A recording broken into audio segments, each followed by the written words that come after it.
हार के उस पार रात के 2 बजे थे।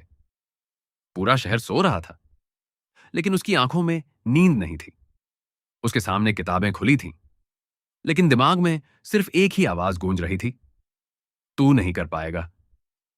वो एक छोटे से गांव का लड़का था। पिता किसान, मां घर संभालती थी।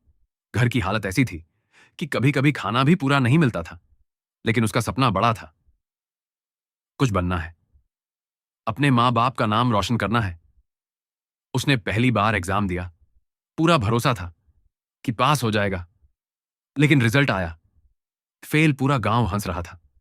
दोस्त बोले, छोड़ दे ये सब, तेरे बस की बात नहीं। उस दिन वो पहली बार टूटा। शायद मैं सच में कुछ नहीं कर सकता। एक दिन वो खेत में बैठा था, थका हुआ, हारा हुआ। तभी उसके पिता आए और चुपचाप उसके पास बैठ गए।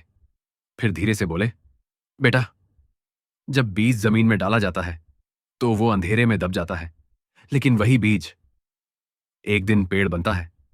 उसने पूछा, अगर वो बीज टूट जाए तो? पिता मुस्कुराए, बीज टूटता नहीं है बेटा, वो खुद को बदलता है। उस दिन उसे समझ आया, फेल्यूर खत्म नहीं करता, वो बदलता है। उसने फिर से पढ़ाई शुरू की। इस बार सिर्फ पास होने के लिए नहीं, खुद को साबित करने के लिए। दिन रात मेहनत, ना मोबाइल, ना दोस्त। लोग फिर भी हंसते रहे, लेकिन इस बार उसने सुनना बंद कर दिया। एग्जाम का दिन आया। पेपर मुश्किल था, हाथ कांप रहे थे, लेकिन इस बार डर नहीं था, क्योंकि वो हार को पहले ही झेल चुक रिजल्ट आया। इस बार वो पास हो गया था, लेकिन सिर्फ पास नहीं, टॉप किया था। पूरा गांव वहीं था, लोग वहीं थे। लेकिन अब बातें बदल गई थीं। वो घर आया, मां रो रही थी, पिता चुप थे। उसने पूछा, पापा खुश नहीं हो? पिता की आंखों में आंसू थे।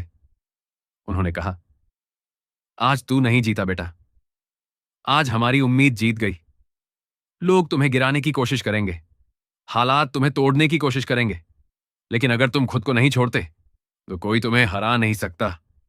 याद रखना, हार अंत नहीं होती, वो बस एक नई शुरुआत होती है।